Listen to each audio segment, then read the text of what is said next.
Hello there, and welcome to the Terrace Scottish Football Podcast. My name is Craig Telfer, and right this very second, I am joined by my close associate, Shaughan McGuigan. Hello. And you know what happens when the Lawrence Fox and Father Calvin Robinson of the Terrace get together. That's right. You are going to get served up some of the worst opinions you've ever heard in your entire life by two of the worst people you've ever listened to. And maybe, just maybe, we might get to see our kids and get a little bit of lower league football in there if you play your cards right. Is the second guy you mentioned there the guy that seems to be some kind of minister that's on GB News? That's right. Do you think he's a real minister?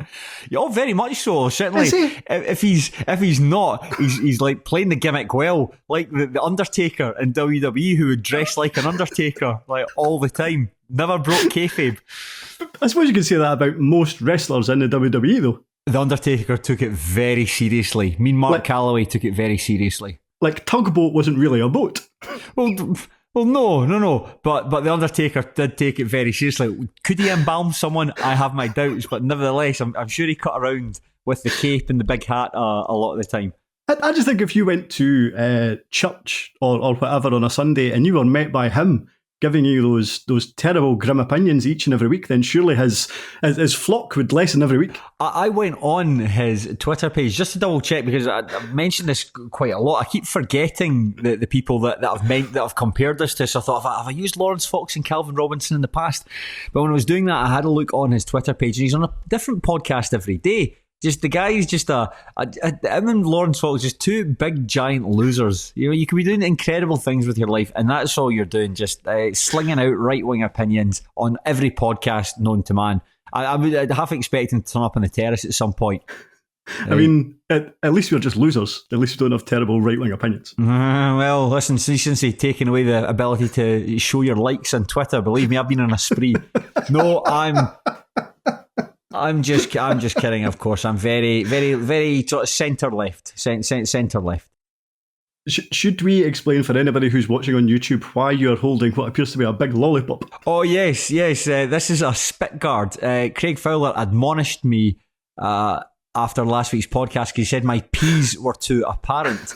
Now, I have this as a spit guard here. It looks like a big, well, if to those who can't see it, who are just listening to this, it does look like a big charcoal lollipop, but it won't fit onto my microphone, and I didn't have time to properly investigate it. So I am just, I'm holding it in one hand with a laptop in the other, staring at Shaughan with my eyes. So that is why, dear reader, that we're in this position we're in. Well, listen, maybe it just might work. It's crazy, but it might just work. It might just work, Shaughan. And today we are doing our patented 3-game roundup. It is patented. You can go online, look at the Patents website and find out from yourself. When you click on the website, you'll see me and Shaughan's faces.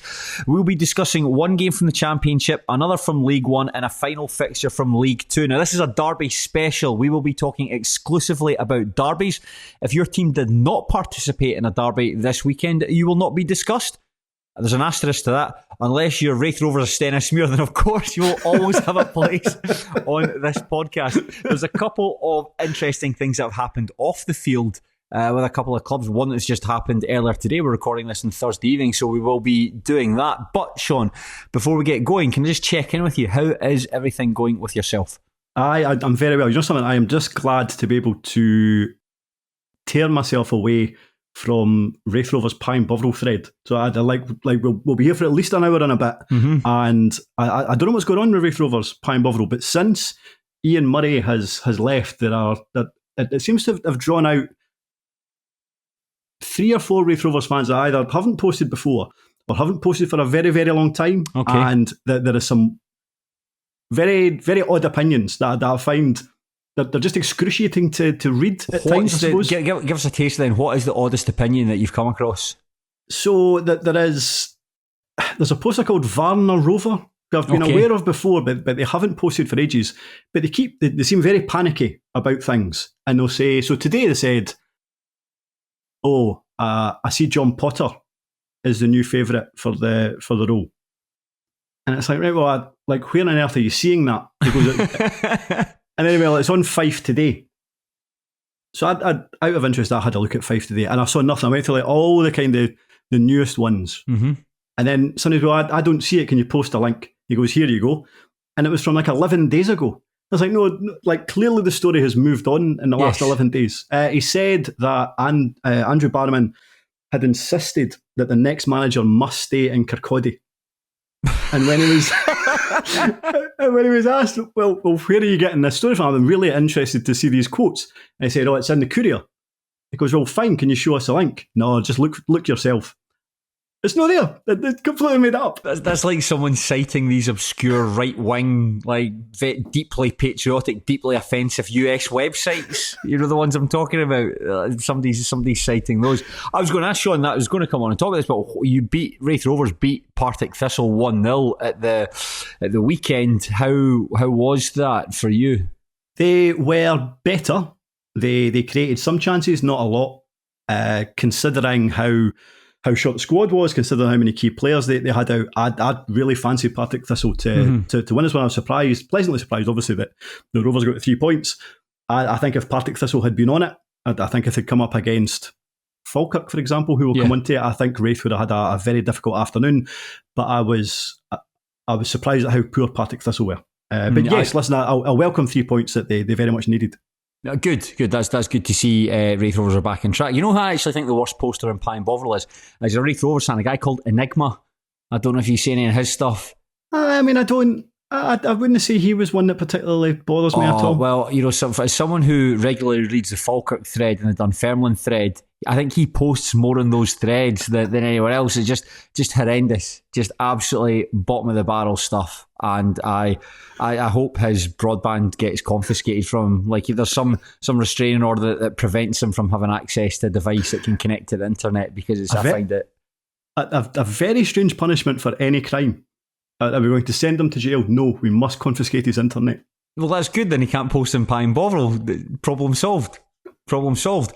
I tell you where I was last night, Shaughan. I went to an absolutely fantastic game of football. I went to a West of Scotland Premier League game between Pollok and St Cadoc's at Newlands Field Park. It's the second time I've been to a West of Scotland game, and I've got to say, I thought it was absolutely fantastic. I had an absolutely brilliant time there. Finished 1-0 to St Cadoc's, but it could have easily been about 4-4 some of the chances. 2 missed penalties, one for either side.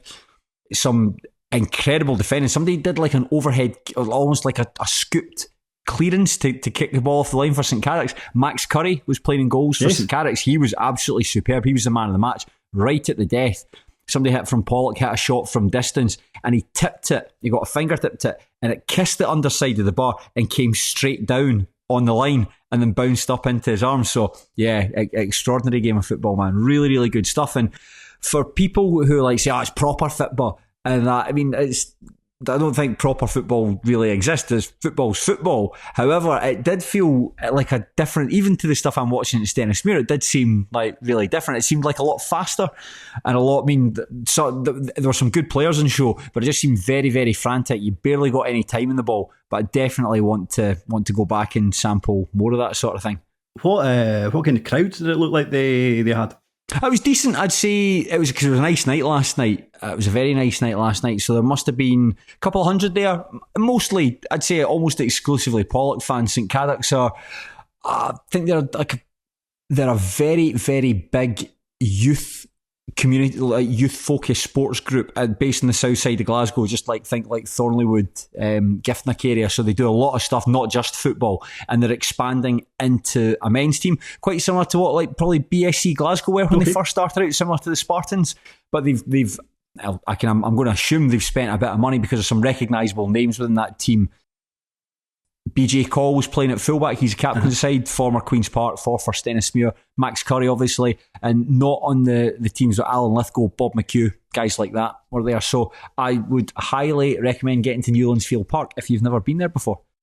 There's one thing that I wanted to say, Shaughan, as well. It was like last night at the Pollok game, I bumped into a guy, a Queen's Park fan, who I met out in Stuttgart when I was out there for the Euros. I met him at the train station on the way out to Stuttgart's ground. So this must have been about like 5:30 in the afternoon. And he was there with his brother, and the pair of them watch a view from the terrace. So we're talking to you, and they said, can we get a photograph with you? So I was like, of course, that's no problem. So there's myself, the two brothers, and a group of, there must have been 5 folk in the photo. And there was a boy in a kilt who offered to take the picture for us. And so he got down on his haunches, and he took this photograph. And when he finished, he pulled up his kilt to show us his cock. Right? And so he pulled up his kilt to show us his smooth cock, and it's like it's something that is completely stuck with me. I feel like I've had some sort of trauma off the back of it, because I do think about this all the time. So we got on the tram out to the ground, and the guy's like, we were all singing songs in the bus, and this guy's jumping away and clapping. He's like, you just expose yourself to me.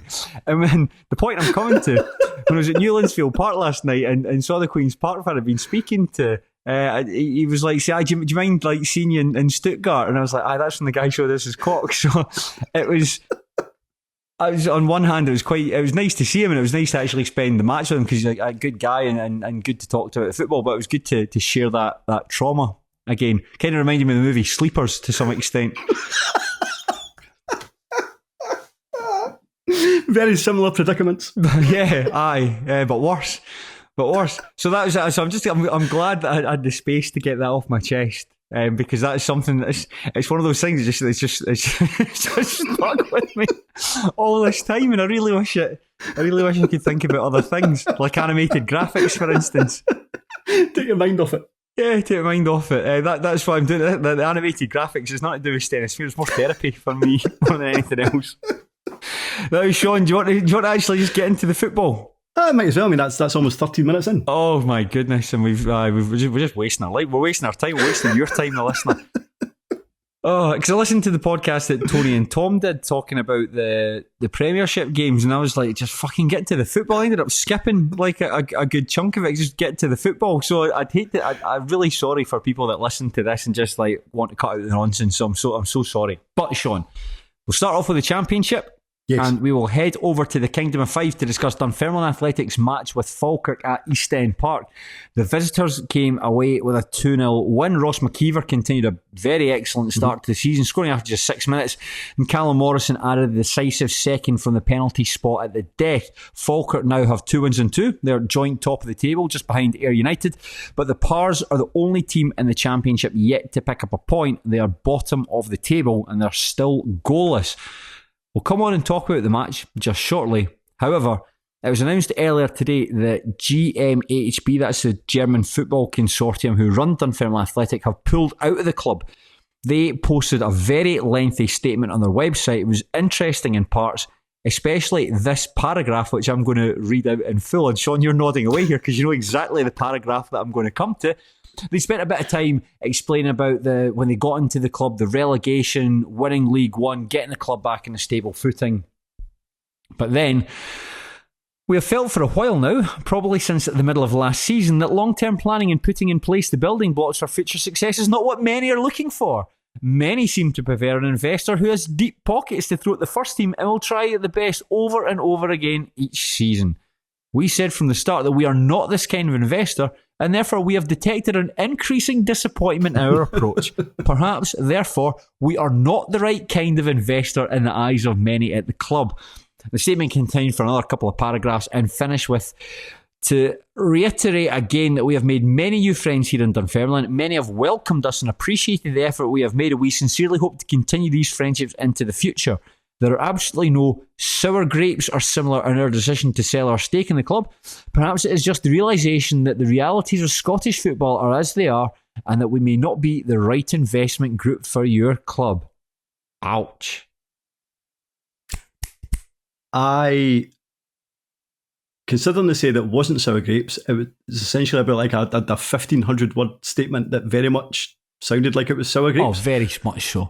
I mean, don't get me wrong, considering that Scottish football is awash with amusing statements and has been for some time, that was probably one of the better ones. Like, it was an extraordinary read from start to finish. And I'm not a Dunfermline fan. I support Wraith Rovers, and I thought it was very funny. The fact that this group of investors were kind of laying some kind of blame, I suppose, on the fans was quite funny. However, kind of blame. That is exclusively blamed at the supporters.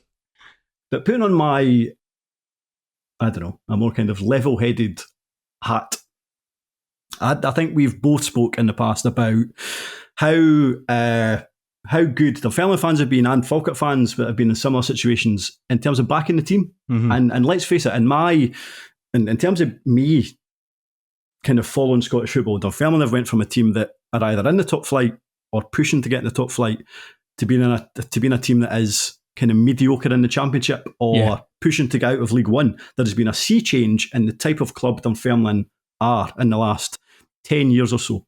The fans have pretty much backed them throughout. So for these investors to put any kind of blame onto the fans is pretty galling. The thing that I found really strange, it's Dunfermline, perhaps more so than any other club in that division, are absolutely desperate for reinforcements. The fact that Dennis Mimmet is literally the only goalkeeper they've got on their books. They've also got Kai McLean, who they signed from Celtic, because they mucked up his registration. He's not able to play for the club until January, so they only literally got one goalkeeper in the books. And fans are quite rightly pointing out that if anything happens to Mehmet, we are in big bother here. That's not a complaint. That seems a very regular, ordinary thing to complain about. There's a lack of investment. But you can understand that. It's like one thing wanting to develop things off the pitch, and they're right to that. Put the infrastructure in place, build this training base that can be used by the academy and the first team and the Pars Foundation. They were talking about that. But you can't sacrifice the present for the future. You still need to be able to put a competent team out there and give James McPake all the advantages that he can to make as big a success as it. And I think the fans are correct to be disappointed. Yeah, I think so. And like, obviously we were always going to talk about the Dunfermline Falkirk game, regardless of this statement. And I was kind of thinking about like putting myself in the shoes of a Dunfermline fan after that game on Saturday, and even before that game on Saturday, because we spoke about the fact that it didn't feel like Dunfermline were in a good place on the preview podcast, but kind of more so after such a kind of insipid performance against their kind of biggest rivals. I felt that the board and the investors, these German investors, were going to come under a lot of scrutiny and come under a lot of criticism, because like what were now the short, medium and long-term goals? And because I genuinely didn't know. And how were they ever going to achieve them? And why 2 seasons after they've won League One is the squad more or less the same? Why is the communication so poor? Why is the admin so poor that they couldn't register this goalkeeper correctly? Why is it that you can go into a season where you've got one left-sided player who then gets injured and suddenly like you don't have anybody that can play on the left-hand side after 2 games? Why do you have such a poor League Cup campaign? You've got no points after 2 games. Like there is, if I was a Dunfermline fan, I don't think any of these things are unreasonable kind of topics to really quiz the board on. And yet here we are, there seems to be some kind of pushback from the German investors that the fans are somehow impatient, or they're ultimately to blame for what's going on. And especially as well that they were saying that. So this was news to me that the board were suggesting that this season was very much going to be bring in a couple of experienced bodies and then bring through a load of young players for some kind of stabilise the club. They were said in that statement, I think, was it 44 points? That was ultimately in 44 points. That generally should be enough to get you finished at the very worst 8th place. Now that's news to me, if that was always the plan for this season. But then he said, we do of course recognise that there is a need for reinforcements and new additions to the squad. So that kind of felt contradictory as well. If the plan was always to have a small squad where you bring through youth, but then also we recognise we badly need reinforcements, they're leaving it quite late in the day again. But at what point did you realise that you need to bring in reinforcements? Why is it now that you've realised that you need to bring in reinforcements? Surely they realised when they only had one goalkeeper. Yeah, and the season started. Yes, that might have been an idea. Just Dennis Mehmet just like kicking balls in the air and catching them because there's no one else to train with. So it's a ridiculous state of affairs, and you wonder where Dunfermline go from here. I always thought that the Germans, from the outside, given that they had, was it St. Pauli that they had association with? Yeah.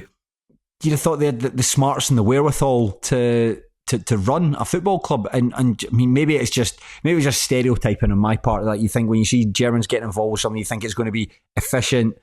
They're going to maximise the best that the club has to offer, and that just didn't happen. And yeah, they just don't feel in a better place than they were when they came up. And I think that when we're looking now, going back to our big preview podcast, which if you haven't listened to, please go back and listen to it. When you think about teams that are going to struggle this season, I think now you can look at Dunfermline, just with all the stuff that's going on off the park, really small squad, like unbalanced, lacking in certain areas. You look at Dunfermline and think, actually, if they can finish in 8th place, that's a pretty decent achievement. Yeah, I agree. And I do think it's interesting in terms of the line about they maybe started to feel like this last season, halfway through last season. I think they mentioned, and maybe like we spoke about the lack of investment, the fact that they've barely signed anybody. It felt like they pushed the boat out in the last January transfer window when they really had to make sure they stayed up. But brought in Nguenya, Witherspoon, Kane, but again he was already there last season, so there hasn't been there's been a lot of players coming in over the summer, and maybe that was a clue, maybe that was a hint. Maybe it was similar to, remember when like Mackenzie and Barrowman were getting ready to leave Kelty, and there was a very little outlay on bringing in new recruits for their kind of last season or however long they were there. So maybe that was a wee clue as to what their thought process was. Yeah. Speaking of Kelty, by the way, decent side. We'll maybe come on and touch on them shortly. Kelty are all right. Kelty are flourishing since Dean McKenzie and Andy Barrowman went elsewhere. But yeah, difficult times ahead for Dunfermline. But we'll focus on the match itself, Shaughan. Watch the highlights for this. Another very good highlights package from Falkirk TV, just what you've become accustomed to from the club. It looked like Falkirk have had a really positive start to the season, obviously qualifying from the League Cup group stage, a game against Heart of Midlothian to look forward to at the weekend. They've taken on two of the, probably, I'm using this is not, but two of the easiest teams in the division in Queen's Park and Dunfermline. They've taken on two teams I don't expect to be in the top half of the division, yes. Well, if you said who your two first games, they're Queen's Park and Dunfermline, probably more straightforward fixtures, and they've come out of them very well. They kept Queen's Park at arm's length, and against Dunfermline here, it was pretty straightforward, other than a Nicky Hogarth save, a really good save actually from, I think it was a Chris Kane header that he managed to get down and tip round the post, and that just looked quite straightforward for them. And I think that Falkirk should be looking forward to this season and thinking this is another positive result, another good performance, another strong performance, and definitely something for them to kick on with here. Yeah, I think so. I thought going into it in terms of the kind of feeling about both clubs, in terms of the kind of respective quality of the starting 11 and the squads, I expected Falkirk to win. The only thing that was making me think that maybe Dunfermline could pull it off is sometimes it's just a narrative that you can't escape from, like a particularly effective tractor beam. There is just nothing you can do. And I thought, well, maybe the fact that Dunfermline Falkirk, the fact that Falkirk have went so many league games now, 39 it was at that point, that maybe Dunfermline would be the team that to stop them to bring in an end to this unbeaten league sequence. Nah, not a bit of it. There would, as much as I thought Falkirk were decent, good probably. I didn't think they were great. But ultimately, they didn't have to be. And even though they weren't great, they still were comfortable winners. And I thought 2-0 probably was a fair reflection of the match. Yeah, I think so. I mean, they got off to a great start after 6 minutes. Ross McKeever scored from close range. But I think that although McKeever's a really neat finish, actually, to prod the ball in from close range, I think props to Dylan Tate and Keelan Adams for setting up. It's a really, really nice, very immaculately weighted pass through for Keelan Adams. He makes a run down the right. He sort of overlaps, I think it's Lewis McCann. And at that point, basically McCann and I think it's Ewan Otto who's playing wide on the left of that back three.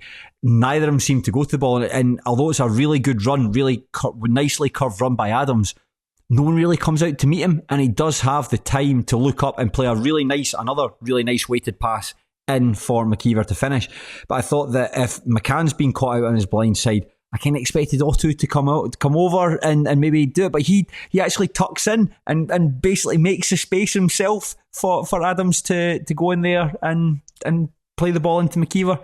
Yeah, and I think we, James McPake has kind of come under fire for maybe using a back three when maybe he shouldn't, and I don't think he started with that system. I think he changed that, went back to that system in the second half, and it maybe worked a wee bit better. So maybe the players weren't quite used to like playing with a back four, I suppose. I'm not sure, but you're right about Tate. I thought like this probably seems like quite a pathetic thing to say, but when you watch as much lower league football as we do, it's not something that happens all the time. But see, the fact that Keelan Adams, who'd done that brilliant run, the fact that he didn't have to break stride at all, just to get on to, you're right, it was just a perfectly weighted pass and great low cross into the area and a good kind of first time finish from Ross McKeever, who is proving the doubters wrong. I think I was probably one. I was certainly interested to see how he got on in the championship, and he's just started the season so well. Yeah, that's four goals in all competitions so far this season. 2 of them are against Dennismuir. They don't count, those ones. I'm taking them away from you, Ross. I'm so sorry. I'm not giving you those ones. But I think it's cumulative. See, if you're to add up the distance that he's struck all his goals from Falkirk, I reckon you've probably got about 12 yards. I think he's probably got about, how many goals he got for Falkirk? Not shy of 20 since he joined them. I reckon a cumulative is about 12 yards, those goals. That's not a criticism, because he's an excellent penalty box player, and we've described him in the past as probably Falkirk's most important player in terms of nitting that attack together. But a really good performance. I think the best players in this game, I was talking to a friend of mine who's a Falkirk fan just for how was the match, and he said the better side, kind of similar to what you said, but perhaps the 2 best players in the match were Brad Spencer and Dylan Tate, who have formed a really quite tasty partnership in that double pivot that John McGuigan likes to use. Aye, I mean, I'm not surprised at Spencer at all. I thought he was a smashing player at Starts Park. He's just happy to take the ball off the centre half, and like when Wraith used to do those moves that would involve 17 passes and then they'd get a shot off, you would generally, if you were to rewind it, you would generally find that from those 17 passes, like Brad Spencer would have been made about 6 of them over a 75-yard period of expanse, I suppose. Not surprised that Falkirk fans love him, and I knew that he'd be absolutely fine in the championship. The one I'm kind of pleasantly surprised about, I suppose, is Dylan Tate. Not because I don't think he's a talent. Again, also very good at Starts Park, but it just feels like he has had a good few seasons now, a wee bit in the wilderness. Whether it was just teams didn't quite know how to use him properly. I was very surprised that he didn't seem to be a success at Hamilton, but I am delighted that he's kind of kicked on. Falkirk fans loved him last season, and again he seems to be a kind of vital player again this time around. Yeah, and when I was watching the highlights for this, I obviously looked at Hogarth's save from the Chris Kane header that I mentioned earlier. I came up with a rhyme to help you remember which goalkeeper's which. Okay. Falkirk are icky, their goalie is Nicky, but Queens are okay, their goalie is Jay. So if you're ever struggling to remember which Hogarth brother's which, just remember that rhyme. So wait a minute, Falkirk are icky? Why are they icky? Because I'm delighting her. Come on, let's see. You don't need to. I don't need to tell you, Shaughan. I was looking. What if Queen of South get really good? Oh, Queens are good. Or really bad? No, just something. Queens are good, fair play. Their goalkeeper's called Jay. You just change it like that. It really is simple. It really is simple. I was trying to get the highlights for this game. I was obviously typed in Falkirk was the first thing I typed into YouTube for it, and there is a fan vlog from this game. I think it's a Falkirk Sport that's just been filmed. It's like 15 minutes long. I only watched about a minute, but the thumbnail for it is a very, very chubby guy, and his body is the sort of his chest here is like he's been sicking himself. It's a really bizarre sort of pattern, and just the way it sort of comes down in a big triangle. His chest hair, what is it? Is he wearing like a low cut? No, he's topless. Sorry, I should have clarified at the start. Yeah, he's topless in the thumbnail for this, and his chest hair, the way it sort of just like spreads across his body, just makes him look like he's vomited on himself. Right. No, I remember. I was really wee and I went to the dentist, and I'd never seen anything like this before. But he was like probably was doing like a checkup on my mouth and like sticking small mirrors up there and what have you. But he had like he was wearing a high top that as dentists do, but there was just so much hair sprouting out of the top of his. The top of his work outfit, I suppose. It really puts me off hairy chests, I suppose. Do you remember that episode of A View from the Terrace where you dressed up like a dentist assistant? It was a short-sleeved, the sort of the mint green grandfather collar short-sleeved top. You're like a dental hygienist. When I bought that online, I thought it looked like a kind of really cool Sampdoria top, and it didn't really work out that way. Was it not somebody encouraged you to do all the collars all the way up to the top? It was Maddie, the lady that does her makeup. She said it looked better with the buttons in. I think I was all part of an elaborate prank. It's good to know that you can get the crew involved as well.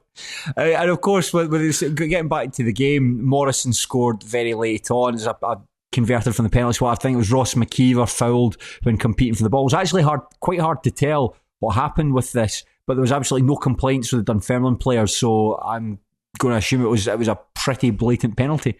It looked soft. There was some chat on Pine Bovril that it might have been a foul on Dylan Tate, which is just before, but like play continued for another 5 or 6 seconds, so I don't think that would be the case. And if anything, I thought the McKeever incident looked more like a foul than the Tate one. I thought it was soft, but you're right. No too many people were complaining. I suppose at that point, you just felt like the game was maybe done, I suppose. But a soft penalty, but regardless, 2-0 was very much fair. Yeah, I don't really think there's much more to say about this match. I think that because the story's moved on, really, Dunfermline have become the story with the German investors looking to pull it, and hopefully they can get someone to come in and secure the club's, well, just its future, really. And hopefully, at least in the short term, they can sign another goalkeeper. I think they've said that they've released funds as of like Monday or Tuesday or something, which I suppose is really kind of them. So maybe that'll extend to a backup goalkeeper. I suppose I think it probably isn't the worst thing, because I think Dunfermline have looked like a club that has been rudderless and just drifting backwards ultimately for a while now. So I actually don't think this was the investment group that was ultimately going to do Dunfermline any good.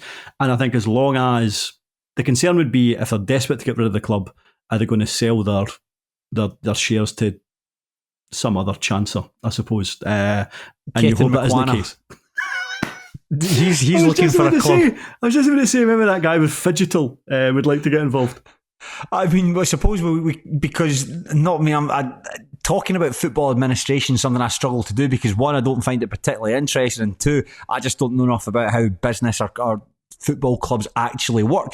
And I think as supporters, it's something that you shouldn't really have to know. In an ideal world, you just pitch up on a Saturday, you watch your team play, you go to the pub with your mates afterwards, and it's something you look forward to. I think as supporters, when you begin to know about like EBT, remember EBTs? Everyone became an expert in them. God, that was a absolutely horrendous time. All these weird Celtic supporters that suddenly became experts in tax law. What was the Twitter account that seemed to be a real kind of know-all about that tax case, and then as soon as it didn't go as they thought it would, it just disappeared? Rangers tax case. That's what it was called. Rangers tax case. I wonder if that's still out there. It's perhaps something to look up once we finish this podcast. But no, we'll talk about Inverness, Caledonian, Thistle. We'll touch on them briefly, but it's what's happened. I think this happened yesterday and the Wednesday. Local businessman Alan Savage, he is going to be taking over the running of the club. Ketton McQuana's bid has fallen through. Good news, Dunfermline fans. They've suspended negotiations with his 77 Ventures group, and Scott Gardner, the CEO, has resigned with immediate effect, which I think that Inverness Caledonian Thistle fans are unanimous in their glee with. I saw one poster in Pine Bovril. I hope this is a joke, but he said he wanted, in a quote here, the directors who waved through McQuana's bid to be beheaded in the middle of the pitch. That feels a bit much. That's even worse than confiscating somebody's internet. Yeah, that. I mean, you should have your internet confiscated for writing things like that. But nevertheless, the club posted a statement about this, and in the statement they described themselves as a struggling Highland outfit. That almost felt like it had been written by somebody who wasn't connected to Inverness, and then they just copied and pasted it. I felt like it was copied and pasted it like The Sun or something like that. Yeah, very strange. Absolutely ridiculous. But thoughts on this, and on top of that as well, Shaughan, the thoughts on this as well. Alan Savage, I only saw the clip. It was Chris Harvey, the STV journalist, shared it, where Alan Savage said that the club are losing a lot of money, and basically because the chief executive, Scott Gardner, did not reveal to directors the extent of the money the club were hemorrhaging. That sounds a wee bit far-fetched. I don't understand how one person can basically not let other people know how the finances of the club are running. But what are your thoughts on Alan Savage coming back to run the club? I suspect that he is a better option than Ketton McQuanna. He had, as much as I was enjoying reading his LinkedIn updates, let's face it, there was absolutely nothing good was going to come from that from an Inverness perspective. In terms of what I know about him, what I hear about him, Inverness fans seem to be delighted that Alan Savage is involved again, so that would suggest that he is the right man for what they require at this moment in time. So that augurs well. I do suspect that there will be maybe more bad news that comes out before anything gets a wee bit better. There was a suggestion that I'm in the same boat as you in terms of I've only seen small clips on Twitter rather than seeing the full interview. But I know there was a suggestion that if he hadn't got involved this week and put some money in, he thinks he would have went into administration pretty soon.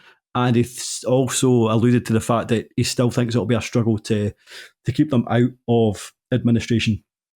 In terms of how Gardner, if that is the case, and if you're taking it at face value, that's what we're being told, that Gardner was keeping things from the board. I think there's been a suggestion that behind the scenes it was almost like a kind of one-man band, that Gardner was very much the man who was running Inverness full-time, and everybody else maybe was involved on a less full-time basis, essentially, and he wasn't particularly honest with what was going on, which, if that is the case, then Inverness are going to have a big fight on their hands to kind of stave off admin, but for what I can tell. Yeah, the difficult season got off to an even worse, to say got off, it's already started. It is continued poorly as well. They went down to Annan at the weekend and lost 1-0, courtesy of a goal from Tommy Goss. So I suppose that fans will be happy, certainly in the immediate term, that Scott Gardner's moved on, because it really does. You do find it quite staggering when someone can have that many failures against, or even quite significant failures, like Dundee falling out with the front of shirt sponsor, Heart of Midlothian not ordering the seats for a main stand, delaying fans being able to return to that, and then at Inverness, Caledonian, Thistle. I mean, that's perhaps the worst out of a lot of them, given the state that the club are in at the moment. Very difficult to imagine him working, certainly in Scottish football again. But I was just going to say, there cannot be, maybe with there cannot be anybody with a worse CV that's been involved in Scottish football as Scott Gardner. I was thinking maybe Gio Gary Di Look. Stefano. He was pals with Saddam Hussein. But would his poor CV be as long as Scott Gardner's? Yeah, no. Like Gary Lock even kept Cowdenbeath up. So I'm gonna plump for Gardner here in terms of having Scottish football's worst CV. There's a question. I'll pose this question to our listeners. This is something I quite enjoy doing. Actually, is putting these questions out there, and you see the responses. You see them on Twitter where a lot of them come in. Some of them coming in Pie and Bovril and so on. But who is probably the pound for pound not pound for pound, but who's got the longest list of bad things they've been involved in Scottish football? Who's the worst person to be involved in Scottish football? Like somebody who's just got like a serial failure. Who's like a serial failure in Scottish football? I'm trying to think off the top of my head. I do think you need several bad ones rather than just one massive. You need to have if it's just one, it needs to be spectacularly bad. Because then you're getting to Claude and Elka territory. Elka's. I don't know if his CV would be as bad as Gardner's. He just had 8 games in charge of Wraith and he was dreadful. That doesn't even compare to Gardner. Yeah, I mean, you'd say what you like about it. He couldn't sign a single player, but he knew a handyman when he saw one. I'll tell you what, he's a bloody good DJ. Would you like Herva Band to paint your house? Yes, I would negotiate rates with them, certainly. Okay, you've got to let him play in goals. He'll do it. He'll do it for you for free. Let us know who's got the longest list of failures in Scottish football, and that can be it has to be in sort of like a manager, chairman, administrator. Because it'd be interesting to know. And I think the next stage we're talking about Scott Gardner. The next stage for Inverness, Caledonian, Thistle to move on, I think it's perhaps Duncan Ferguson leaving the club. I'm going to assume that's a bit more problematic given the rumours about the size of his contract. I think that's going to be quite difficult to negotiate. Aye, and considering the money worries that they have, that will be a difficult negotiation. But I do get the impression that Duncan Ferguson doesn't particularly want to be there, and I would be surprised if the kind of new guys coming into the club. I think Charlie Christie is involved as well. About that, yeah. I would be surprised if they were particularly keen on Duncan Ferguson to hang around, so surely they will come to some kind of understanding. Excellent. Now let's get on to the football, Shaughan. We mentioned this as a derby special, and you know something, we could have spoke about the outstanding match in the league between Dumbarton and Alloa Athletic. That was an incredible match, finished 3 each, end-to-end stuff. But no, why talk about that when you can discuss a dog shit 0-0 draw instead? Yes, we're going to be looking at the Angus derby. You're laughing, Shaughan. I reckon probably see the intro to this podcast. That's probably about 8 times as long as what we're going to speak about in this game. We're talking this match, the first league meeting between the sides since 2019. Very little between the teams. The highlights amounted to a series of long throws. It was like you didn't realise if you were watching the Olympics or you were watching an actual game of football here. And Michael Gardyne was sent off for the Mo on the hour mark, and despite playing for a third of the match with an extra man, Arbroath couldn't find a way to break their opponents down. Now, how do I know that Michael Gardyne was sent off? Was it by watching the match highlights, or was it by reading about it on LiveScore?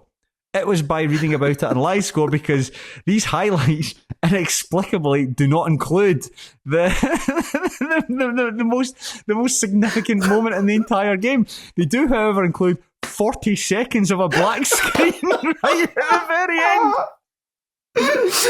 I pressed play on these highlights and it was like 5 minutes and 25 seconds, and I thought, oh, that's unusual for Arbroath to have such brief highlights. We used to say that their highlights were very, very long. Mm-hmm. Then it is like, because they do have the match clock in the top left hand corner, don't they?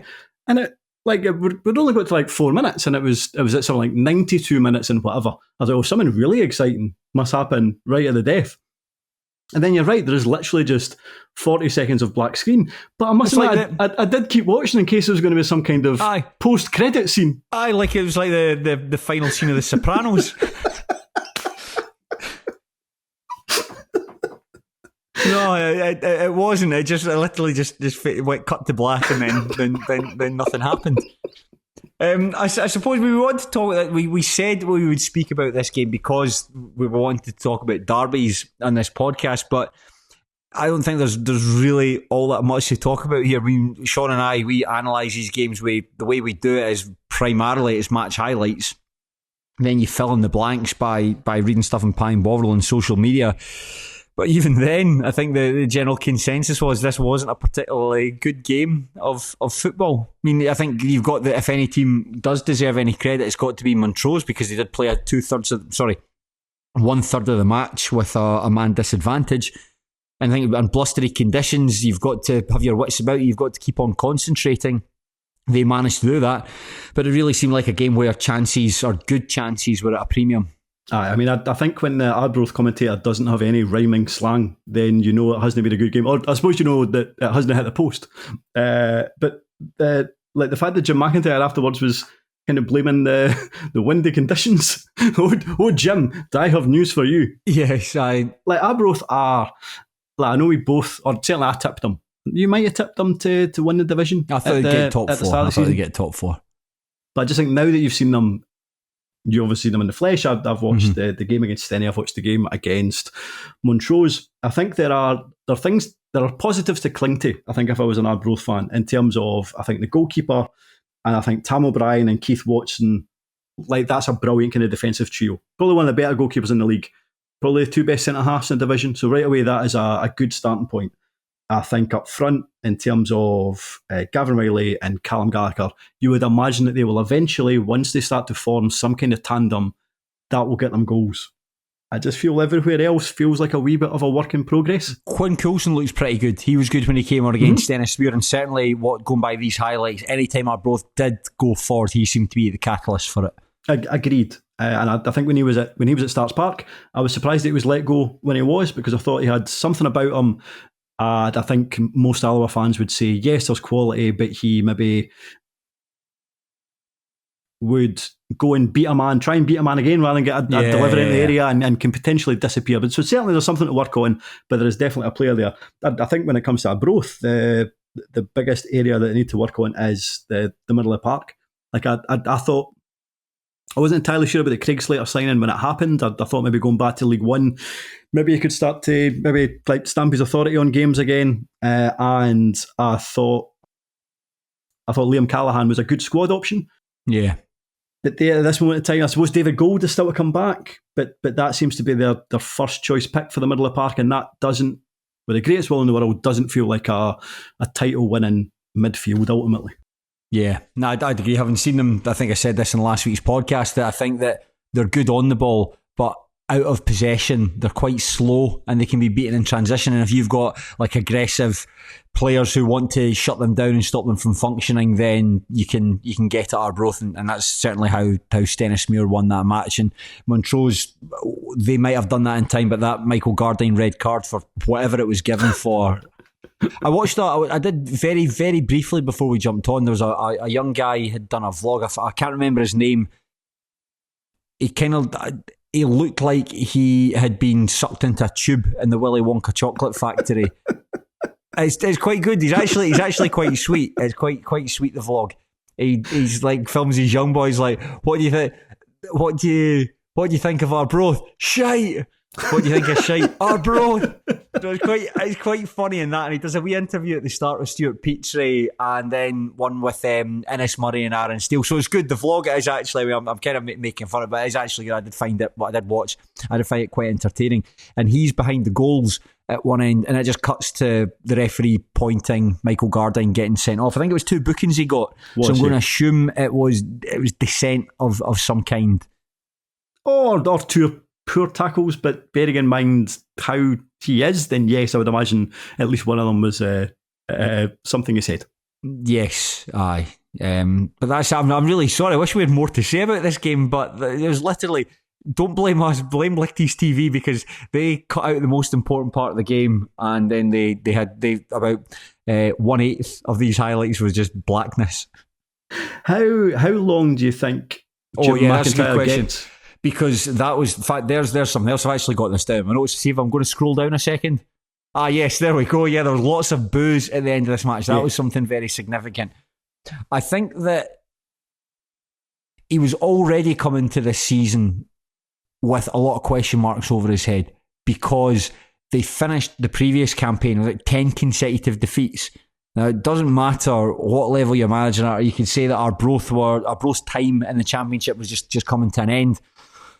Even so, if you've come up with 10 consecutive defeats, and towards the end of that campaign they were getting smashed up a lot of the time, I think fans, you have to come into a really, really strong start to buy back fans' trust and get some credit in the bank, because you've got none. You have no credit in the bank at the moment. And I think that you've lost to a team who, yes, Stennismuir had won League 2 last season, but a team who were coming into the Championship not in the best of form, and who many have tipped to struggle. You go to Oakview in the opening day, you lose quite handily. Stennismuir were by far the better side. And then you take on your local rivals at home, and you've got an advantage for half an hour, and you can't use it. That fans are going to be fed up, and there will be a lot of question marks over him. It's just whatever the... I think there'll be people who want McIntyre gone just now. I think that's and I suppose it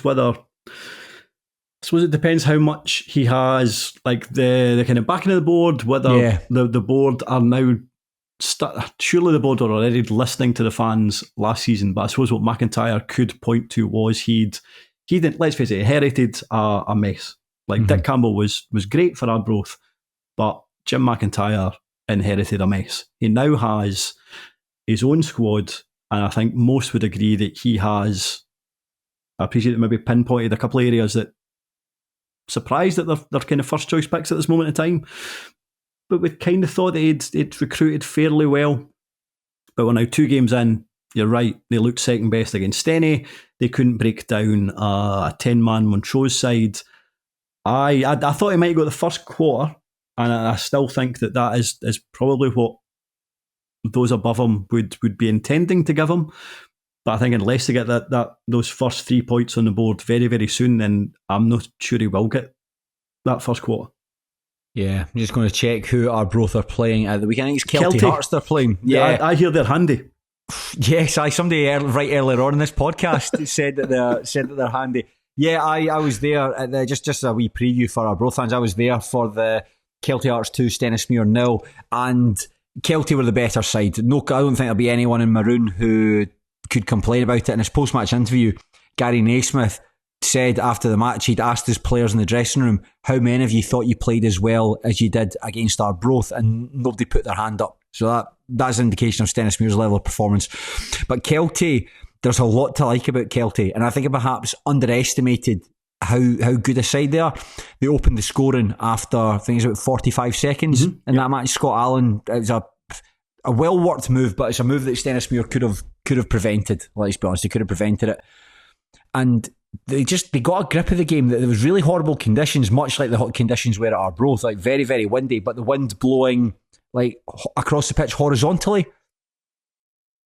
They've got a really, really good centre-back in Tamil Ware. Tamil Ware's excellent, and I think it's just for injuries that he's playing at that level. Good fullbacks, Brodie Patterson, who's probably playing at a level below how good he actually is, and Scott Mercer, who's just a decent lower league fullback. I think he's had a hair transplant. In the middle of the park, they've got Michael Tidser, the gaffer, and all he did, he just stood in the centre circle. He just dictated the entire match from the centre circle. He was really, really good at just recycling the ball, keeping it moving, taking it in tight spaces. He always, every time I've seen Tidser, it always seems to, and I don't know if it's just his touch, I don't know if it's the way he uses his body, but every time he's on the ball, it feels like there's a little force field around him. And he uses the ball so well. And up front in Craig Johnson and Scott Williamson, 2 really energetic strikers. They didn't give, I think they looked at Kyle Barron and thought, this guy can be got at. And they really gave him a quite an antsy afternoon. So I think that there's elements to like about them. And I think they are the kind of team that Arbroath will not want to come up against, because they'll have their tails up after that result against Senny. Deserved to win it. And as you say, you do wonder at what stage Arbroath really need to get the win, and I'm not sure it will come against Kelty. It's interesting because I think we both thought like maybe Arbroath, Queen of South top 2, and then whatever, and kind of below like the Montrose and maybe Alloa. Yeah. I actually think there might not be very much between a load of teams in this league, and I know in the past we've maybe seen like positions, I don't know, 2 to 7 in the Championship, for example, having almost nothing between them. Yeah, I think there could be very little between the bulk of League One this season potentially, unless Inverness get a 10-point deduction.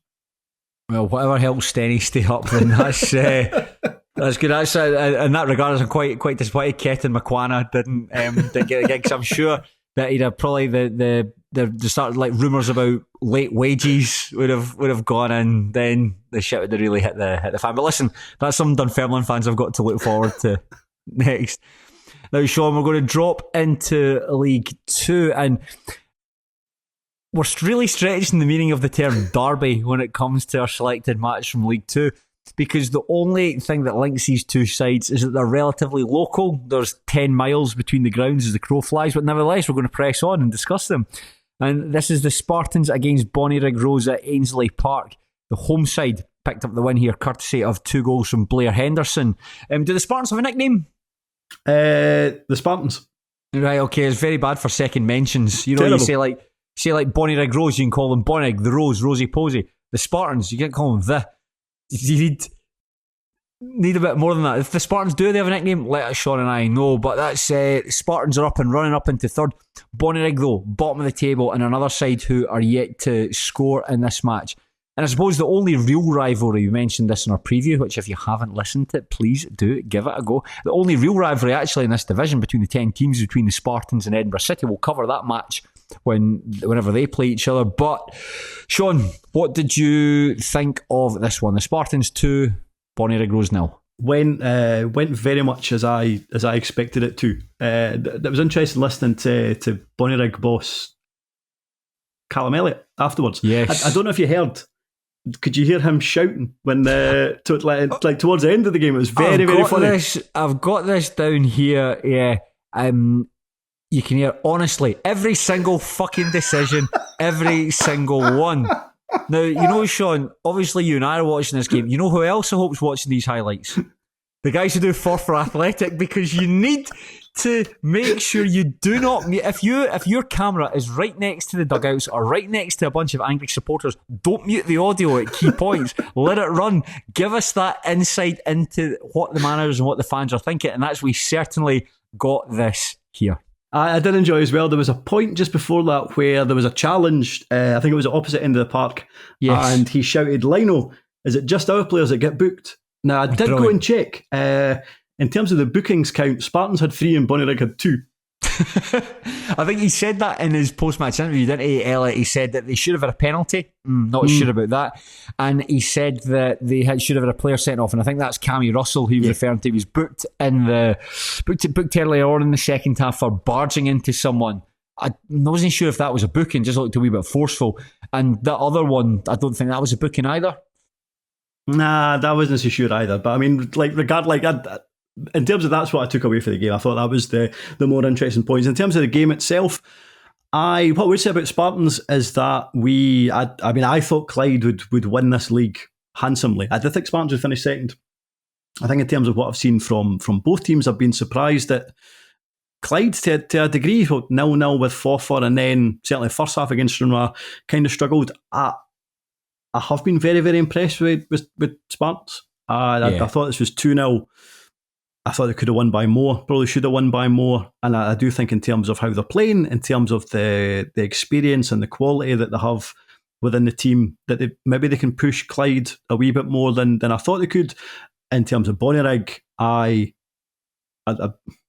we kind of consistently seem to be saying that we're just disappointed by Bonnyrigg. They again seem to have assembled a squad that is, I think, light in quality and light in, certainly it's in terms of quality, I'm struggling to see too many teams that they can finish above. Massive game next week against Edinburgh. But in terms of most games, I think they're just going to struggle in general. Aye, I'll come on, and that's a two-pronged thing there. I'll talk about the Spartans first of all, because I don't know if you know, I've got a friend who plays for the Spartans, so I dropped, I don't want to say too much, but I dropped him a message on this because, again, watching the highlights for this, it was very difficult to determine an ebb and flow for this game.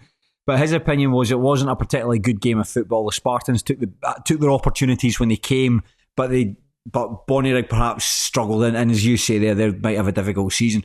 I was also asked to point out that for Blair Henderson's goal, yes, that Bonnyrigg perhaps could have done a little bit better to stop the cross coming in. I think there's a bit there where I think it's like Cammy Russell runs past like Lee Curry and Lewis Lorimer, and the young boy that's coming on loan from Dundee, and he gets the better of him and chucks the ball into Henderson. However, that's to point out that making that run across the box, the very experienced, very wily campaigner on the wing, whose run made all the space there for Blair Henderson to have the free header and goal and then finish. So outstanding sort of ghost assist there from Danny Denham. Absolutely outstanding, sir. Well done. Where would Spartans be without him? Good to see him starting. Good to see him starting. That's I watching that, you could see, I think it's the boy Kieran Somerville does get drawn to the ball, and that does leave Henderson with effectively a free header. He probably should have scored first time, but then he certainly made sure with his second attempt. But no, good run from Danny Denham, and another 2 goals for Henderson. The second goal, however, oh dear, it's a disaster for Tom Ritchie, because it's effectively the ball bounces up favourably for Henderson and he takes a pot shot. It's right at Ritchie, but he just fumbles it. He doesn't get a grip on it, and the thing just bounces over his shoulder and into the net. And that's pretty much game over by that stage. Aye, really, really poor. But again, Blair Henderson, a player that we occasionally question, but a man who cannot stop scoring. I've come to the conclusion, Shaughan, that it's me that's in the wrong here about Blair Henderson. That's it. You cannot argue with the numbers. We were talking about him in our preview show. I've just looked at his numbers from last season. I was just staggered at just how prolific he is. He's just a very, very good League Two striker. I think he might be, I need to go and check, since the SPFL era, behind Rory McAllister, he might be the most prolific in League Two. You think?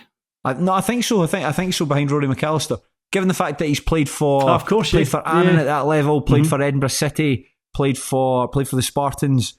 I think he can't be far behind. Because I suppose other strikers that have been so prolific have moved up through divisions rather than stay there. So that makes sense.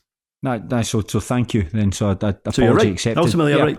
No, I accept your apology. Yeah, I mean, at no point was I disagreeing. I was just trying to work out in my head. No, I accept your apology. And I suppose just before moving to Bonnyrigg, the Spartans have also taken Rory Whittaker on loan from Hibernian. That seems like quite a big drop down, considering he was in the first team plans at Hibernian. He's the youngest player ever to have starred for Hibernian. He came on at the age of, I don't know how old, he's only just turned 17. And I text Tony Anderson about this to ask him, is this guy actually any good? Were you surprised to see him drop down? And Tony was like, I don't know. He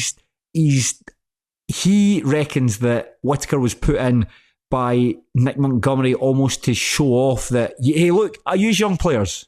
Check it out. Look, there's a 16-year-old playing, without actually maybe having the ability to back it up. I think a loan spell to Spartans is a good thing. Mm-hmm. If you remember, like Ryan Porteous, for instance, had a season or half a season at Edinburgh City, and it's done him very well. He's a Scotland international. So hopefully, a season playing week in, week out at League Two, you'll have a far better gauge as to how good a player Whittaker is, and then hopefully Hibs can find some use for him and tipple him into the squad, or he gets another loan spell for a little food chain. He certainly looks the part anyway. He's a big strapping boy, and if he can fill out, then definitely got the physical attributes there. Totally. I mean, I was just going to say, like, in terms of Whittaker's career to date, that like playing for Hibs at 16, you feel like you need to be some kind of wonder kid to have that bestowed upon you, I suppose. Yeah. I don't think he is. I think he's probably a talented player, and moving to League Two when you're 17 will do him the world of good, and hopefully it does Spartans good too. Yeah, and as for Bonnyrigg, I think you're right. The transfer business that they've done, that's 4 players have come in from Tranent. I think there's another couple that came in over the past, certainly since the season started anyway. And it reminded me a little bit when Stephen Swift took over at Stennismuir and signed guys directly from, 6 players came in from BSC Glasgow. Now I know Callum Elliott didn't come directly from Tranent, but he did manage the club for a couple of years between 2020 and 2022. And I always felt like when Swift did that, by signing so many players from the Lowland League to come up into the SPFL, said it before, there is a big jump in quality between the two. And I think if you sign so many players, rather than improving the pool or getting up to the quality pool, I think they can perhaps drag it down. Mm-hmm. Now, I don't want to write off these guys. Like Callum Higginbotham, he wouldn't be playing at Bonnyrigg if he was at his peak. He's still got something to offer. But it just feels like the guys that you've let go, the guys that have moved on, so the guys who have actually probably all gone to Tranent, weirdly, gone the other way, guys like Ross Gray and Johnny Stewart and all that. These guys, they weren't the best players, no, but they did have the SPFL experience. They did know what it takes to compete at this level and what's involved.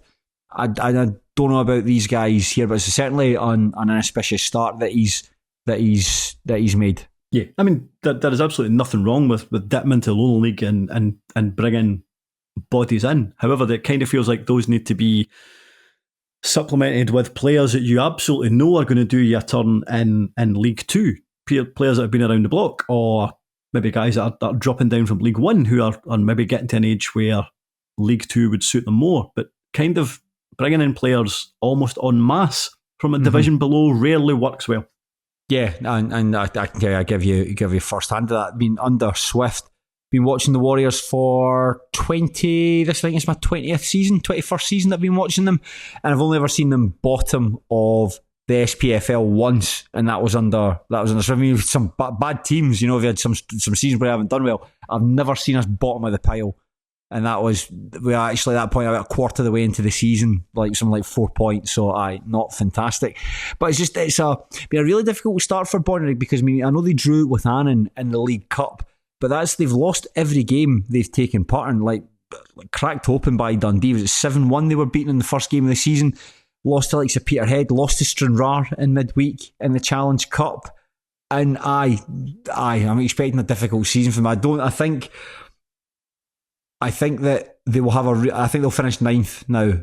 I think that Edinburgh City seem like the guarantee to finish bottom. And I know that Edinburgh will do in a lot of these games, like against Stirling Albion, like against East Fife, Edinburgh will give teams a good game for about 70 minutes. Mm-hmm. And then just that lack of quality, that lack of know-how, that'll show. And that's where they get punished. That's what happened against Stirling Albion, and that's what happened against East Fife. And I can see that being a pattern that's going to happen a lot over the course of the season.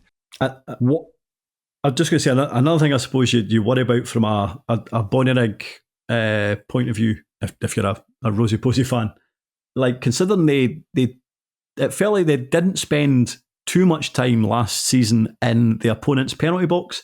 They seem to get an outrageous amount of penalties.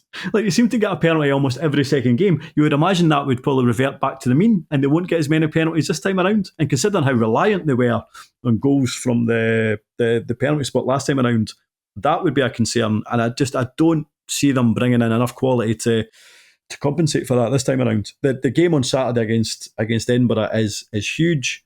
I still expect Bonnyrigg to sneak it. If not, I mean, if it's the reverse and Edinburgh can kind of eke out the 3 points, then I suppose it might be panic stations. Yeah, I think so. But I'm expecting, I think it'll be like a 1-0 win to Bonnyrigg. I think so as well. It should be an interesting game. But Shaughan, one final thing before we go, and this is about like long distance signings. You know, we've spoken about, this is the third podcast we've talked about Kyle Girvan's transfer from Stranraer to Elgin City and saying how it's like one of the biggest in terms of geography. Well, Lawrence Nelson had mentioned about wee Bobby Nelson, saying that he had moved from Stranraer to Brora Rangers. It turns out that he actually had a spell at managing Vale of Leven in between, so he didn't go directly from the two clubs. He also said wee Bobby Nelson was 5 foot, which I don't think there's ever been a football player who's 5 foot. There surely can't be a professional player at the size of 5 foot. I mean, if his nickname was Wee, it makes sense. Well, yeah, it also makes sense if he was really tall, like he just got that nickname. But it can't be Bobby Nelson. Now I had a look at the Terrace Discord, right, and I've got to say, man, that is a vile place.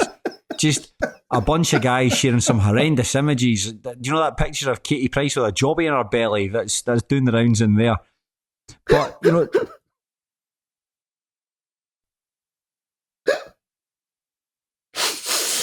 yeah, I'm aware of it. You're aware of it, yeah. Like some things I wish I could unsee. That guy's cock at Stuttgart. That picture of Katie Price. You've had a horrendous few months. Oh my god, I need therapy. That's what I need. But Duncan Mackay, who occasionally comes on the terrace, he actually suggested Tom McHale, who's the current Elgin goalkeeper. When he signed for Elgin, his previous club was Truro City, who are based down towards Land's End, and that's a 12-hour drive, about 700 miles. That must be it. I can't imagine that getting top trumped. That must be in Scotland. I'm going to say if it's just within Scotland, it's going to have to be Kyle Girvan. I'm sure it has to be Kyle Girvan, unless somebody's moved from like fucking Creetown to Wick or something like that. But no, Tom McHale, Elgin goalkeeper from Truro City to Elgin City, 700 miles, 12-hour drive. That has to be within the UK. Within the UK.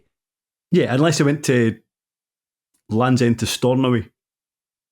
And I can't imagine. Nah, because I don't think Stornoway even have a football team. Maybe they do.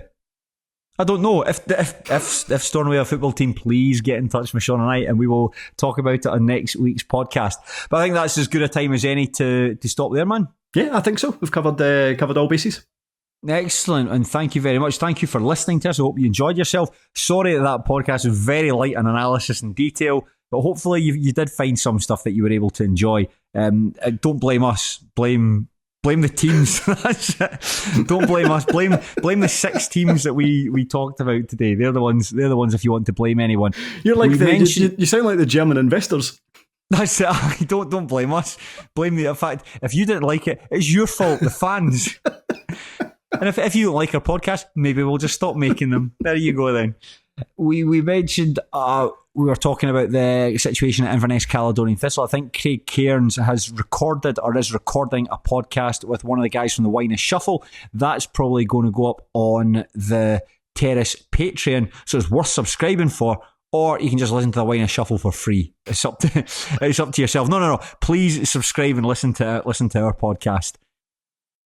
Yeah, please do that. Don't listen to the Wine Shuffle. Listen to the Terrace. Please, just give us your money. Please keep a roof over our head. Please help me pay for a therapist so I can rewire my brain and cope with these horrible, horrible things that I've had to look at. But we'll leave it there, Shaughan. Thank you. Thank you. You. Enjoy your football and please do so respectfully, unlike the Katie Price's dirty boyfriend.